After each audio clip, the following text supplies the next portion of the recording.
Welcome to the Deep Dive. Today we're plunging into the fascinating world of genetic variation, but maybe from a slightly different angle than you're used to. We often hear about those tiny genetic differences, maybe a single letter change in our DNA code. Super important, of course. But what if the changes are, well, bigger, like involving massive chunks of our genetic blueprint or even entire chromosomes? That's exactly where we're headed.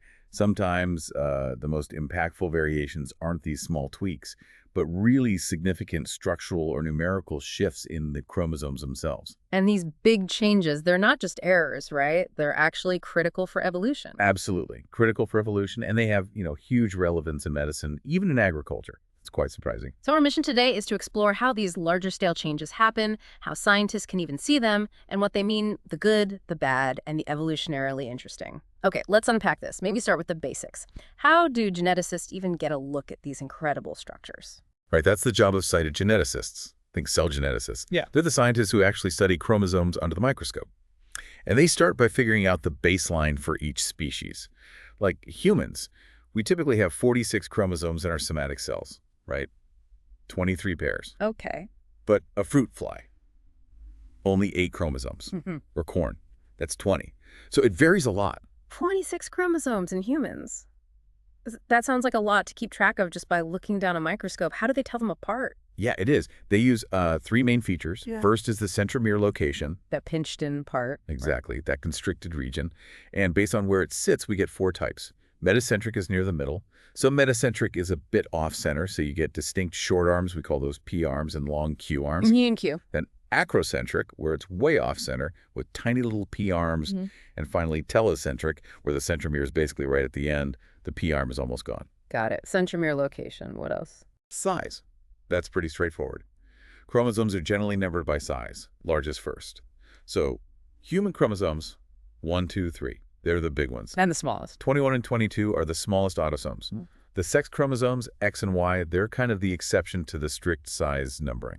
Okay, size and centromere location, but I can imagine maybe 2 chromosomes might look pretty similar in those respects. You're absolutely right. And that's where the third feature is, well, revolutionary. Yeah. Banding patterns, specifically G-bands. G-bands. Yeah, genes of bands. You treat the chromosomes, gently mild heat or enzymes, and then stain them with genes of stain. What you get is this amazing pattern of dark and light bands along each chromosome.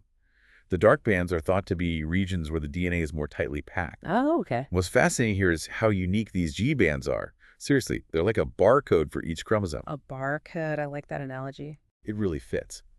This unique pattern lets cytogeneticists tell apart chromosomes that might otherwise look identical, like, say, human chromosomes 8 and 9.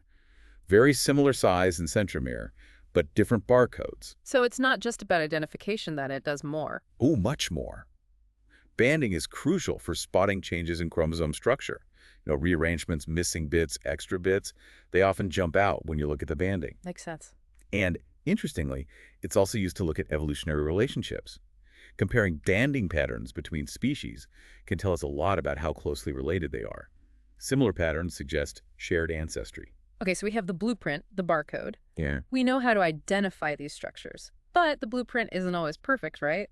Things can change. Exactly. Chromosomes aren't static. Mutations can alter their structure pretty dramatically. Broadly, these structural changes fall into 2 camps. Either they change the total amount of genetic material deletions or duplications, or they just rearrange the existing material inversions and translocations. Right. And here's where it gets really interesting. These shifts, even seemingly small ones, can have profound effects. Let's start with the amount changes. Deletions and duplications.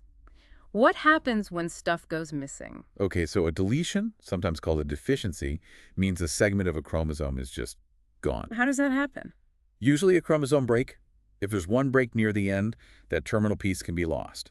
Or if there are 2 breaks, the piece in the middle can get lost and the outer pieces rejoin. And the consequences? I'm guessing usually not good. Generally, no. The effects are usually detrimental, and it really depends on how big the deletion is, how many genes are lost. A classic example in humans is Cri-du-Chat syndrome. It's caused by a deletion on the short arm, the P arm of chromosome 5. Cri-du-Chat. Cry of the cat. Exactly. Infants with the syndrome have this characteristic high-pitched cat-like cry, along with mental deficiencies and some unique facial features. It really highlights how losing even a small part of a chromosome can have major effects. Okay, so losing material is bad. What about gaining material, a duplication? Is that just as bad? That's a great question.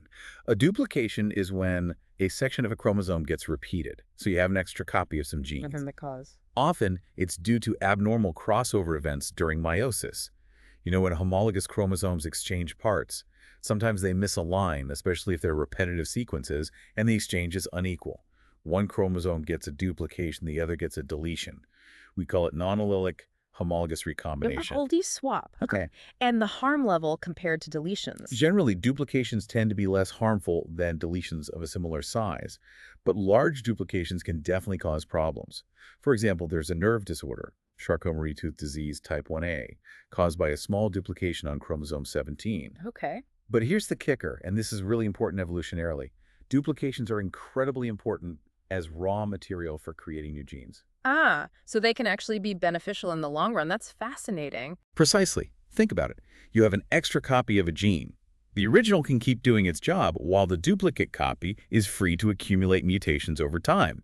Eventually, it might evolve a new, related function. This leads to the formation of gene families. Gene families, like related genes. Exactly. Two or more genes in a species that arose from a common ancestral gene through duplication. We call these related genes paralogs. If we connect this to the bigger picture, the human globin gene family is a perfect example. The genes for hemoglobin. Right, and myoglobin. There are 14 paralogs in this family. They all evolved from a single ancestral globin gene way back maybe 500 million years ago. Over time, duplications and mutations created specialized versions. Myoglobin stores oxygen in muscles. Hemoglobins transport oxygen in blood.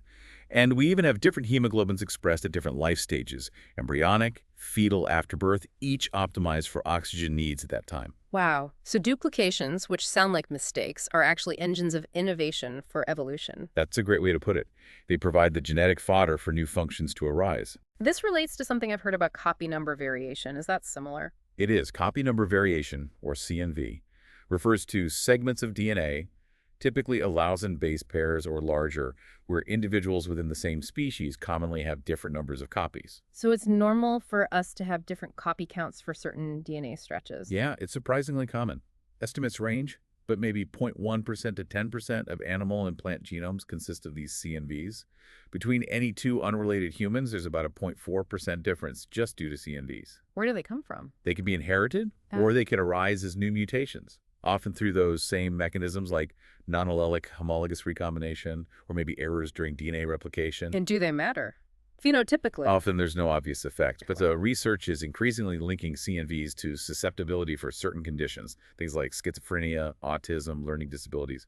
There's also an interesting example with the human CCL3 gene. Having more copies seems to be associated with slower progression of HIV to AIDS.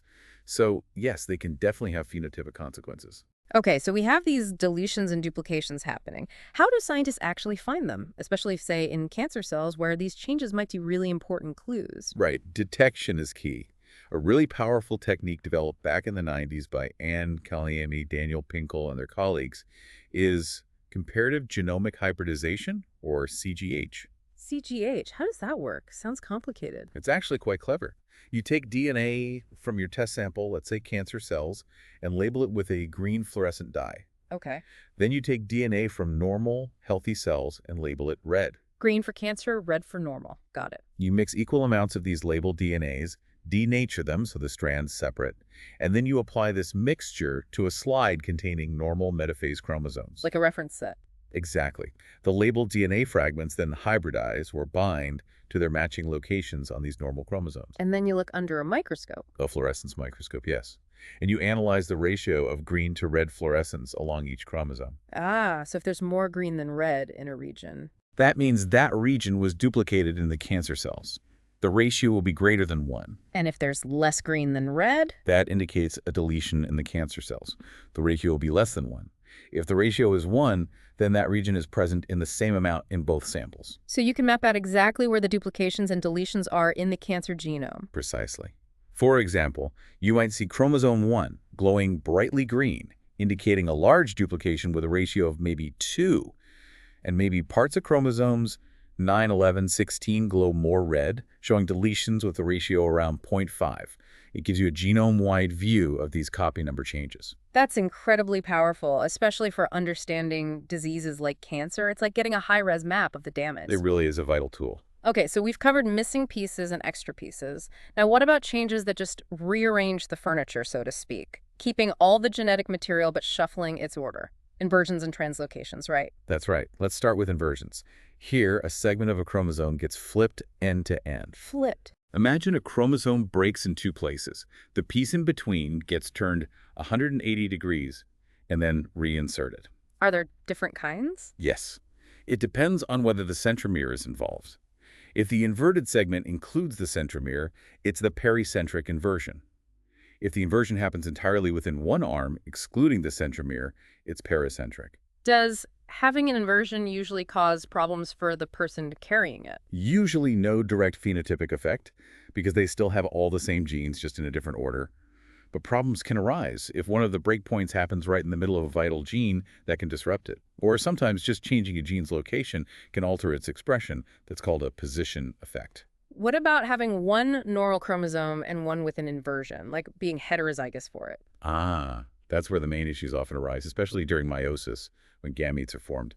This is an inversion heterozygote. Why is that a problem? For the homologous chromosomes to pair up properly during meiosis I, they have to form this awkward structure called an inversion loop.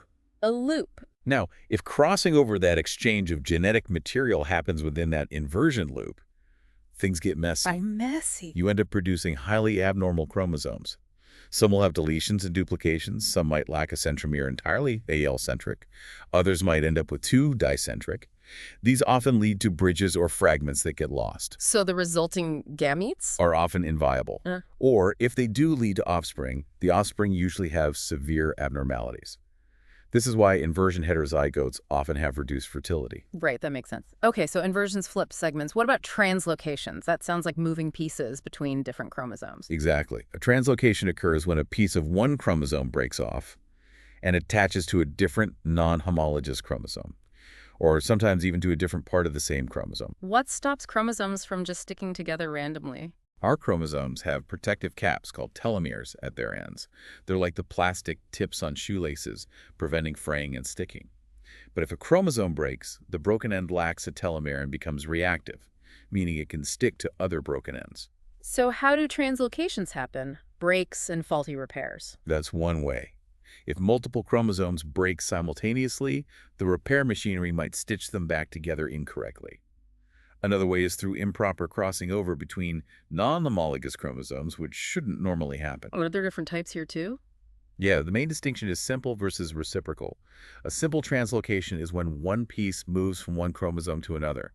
A reciprocal translocation is more like an exchange, 2 different chromosomes swap pieces. So what does this all mean for someone carrying one of these translocations? Are they affected? It depends. We talk about balanced versus unbalanced translocations. Balance. All the genetic material is still present, just rearranged. Like in a reciprocal translocation, they've swapped segments, but the total amount of genetic info is the same. Carriers of balanced translocations are usually phenotypically normal. But there's a catch, I assume. Yes. The big issue is, again, during meiosis.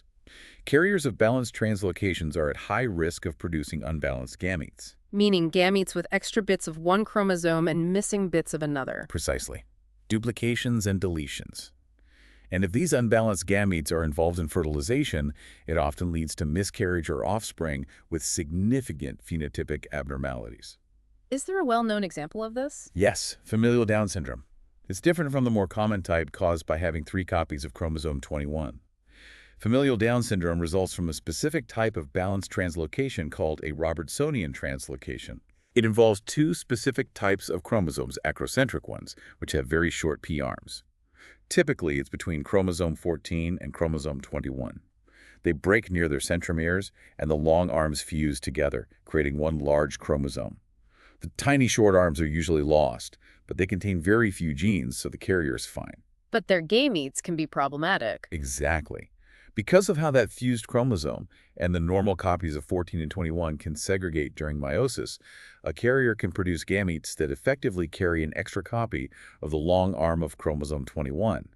If that gamete is fertilized, the resulting child has familial Down syndrome. So a phenotypically normal parent can pass on the condition. That's right, it runs in families, hence the name. And what about those reciprocal translocations? How do they segregate in meiosis? It gets complex. For the homologous parts to pair up, the 4 involved chromosomes, the 2 normal ones and the 2 translocated ones, form this characteristic X-shaped structure called a translocation cross. From this cross, there are different ways the chromosomes can segregate into gametes.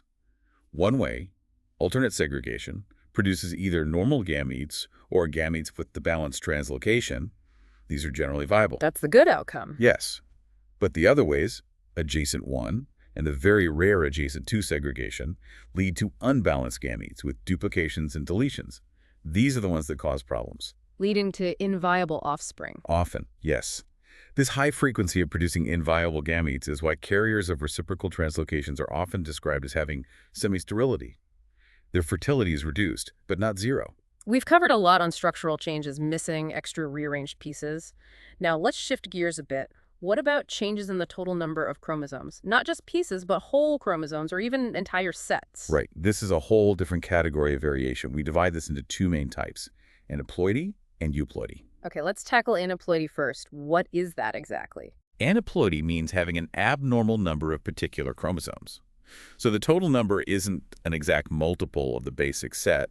The common types are trisomy, where you have 3 copies of one chromosome instead of the usual 2. That's 2n plus 1. And monosomy, where you're missing 1 copy of a chromosome. That's 2n1.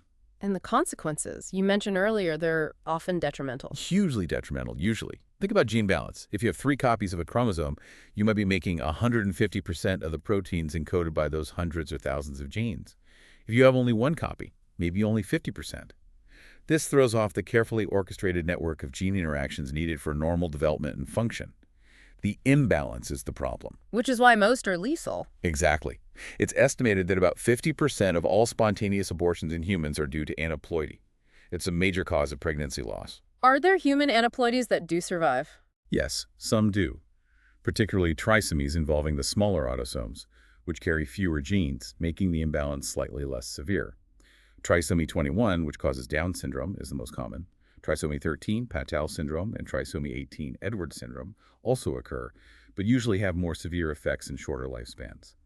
Autosomal monosomies are almost always lethal very early in development. What about the sex chromosomes? Things like Klinefelter XXY or Turner syndrome X0, they seem less severe. That's a really important point, and it raises the question, why is sex chromosome aneuploidy generally less severe than autosomal aneuploidy? Yeah, why? The main reason is X chromosome inactivation.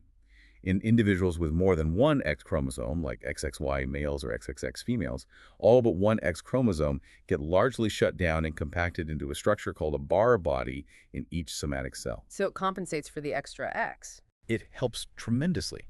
It effectively balances the dosage of most X-linked genes, bringing it closer to the level seen in XX females or XY males. That's why conditions like Klinefelter or triple X syndrome often have milder effects than, say, trisomy 18. Turner syndrome, having only 1 X, also has effects, but it's viable, unlike autosomal monosomies. Interesting.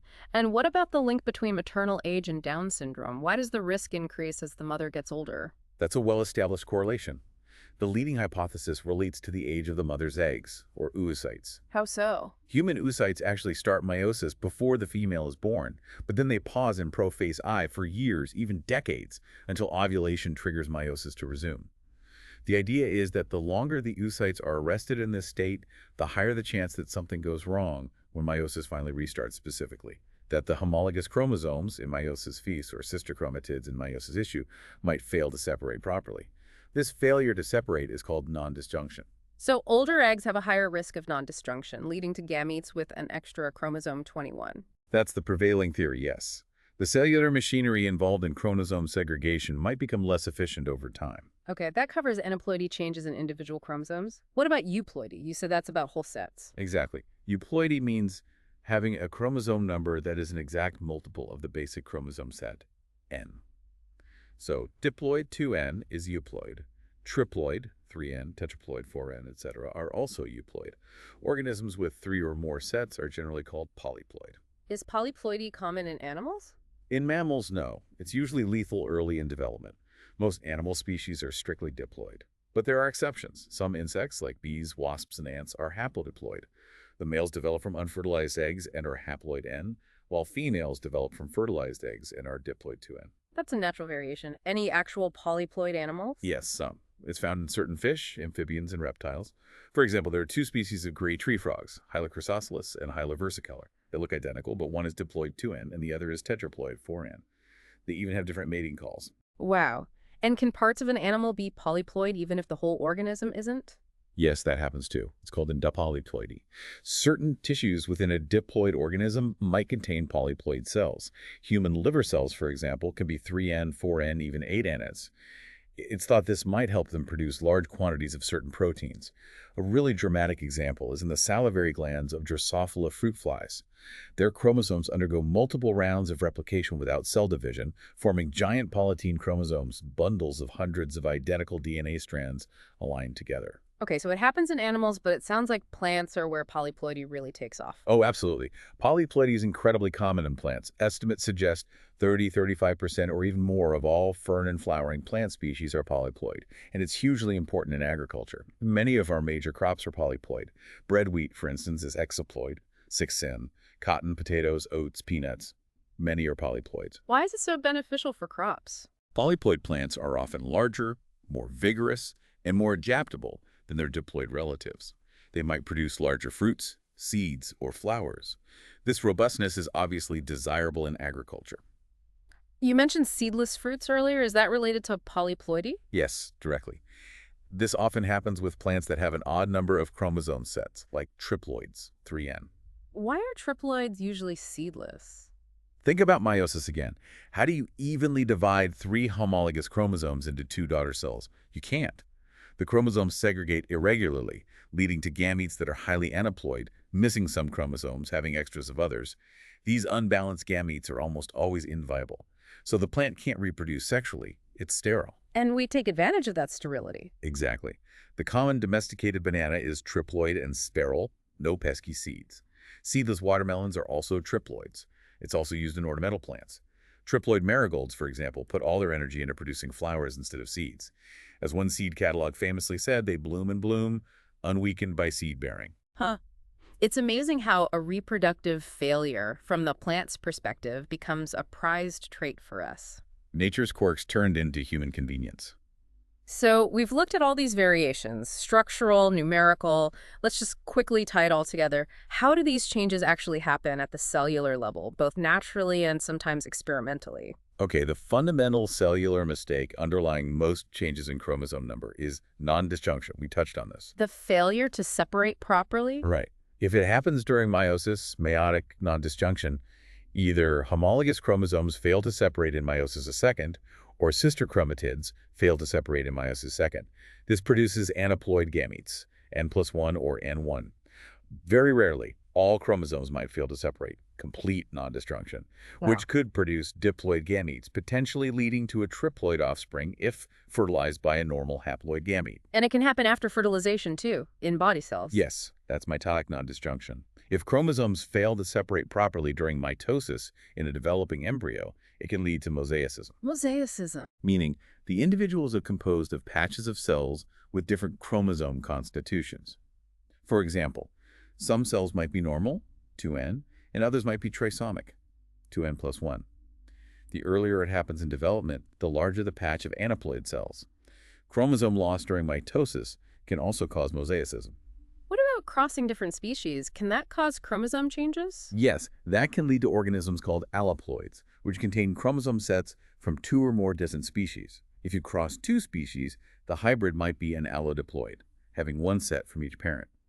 These are often sterile because the chromosomes from the different species aren't homologous enough to pair properly in meiosis. But if the chromosome number doubles somehow? Then you can get an allopolyploid, like an allotraploid. 2 sets from species A, 2 sets from species B. Now, each chromosome does have a homologous partner, so these are often fertile.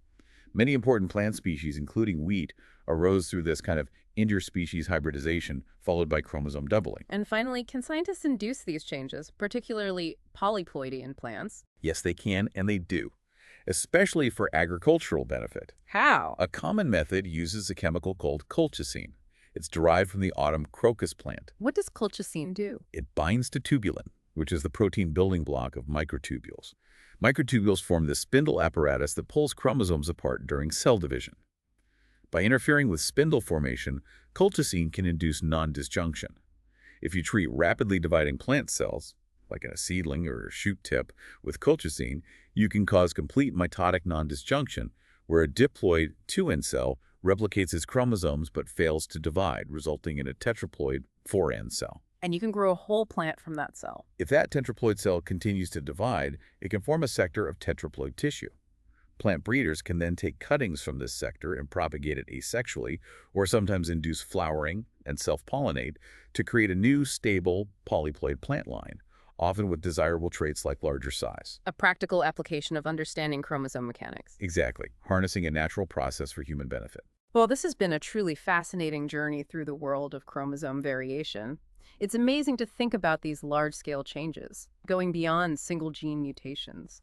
We've seen how chromosomes are visualized, how their structure can change through deletions, duplications, inversions, translocations, and how even the number of chromosomes or entire sets can vary, with profound consequences for health, evolution, and agriculture.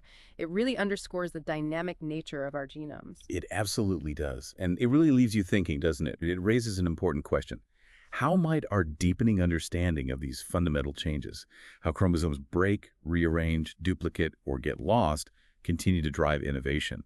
Thinking about future breakthroughs in medicine, perhaps new ways to tackle cancer or genetic disorders, or in agriculture, developing crops even better suited to feed a changing world.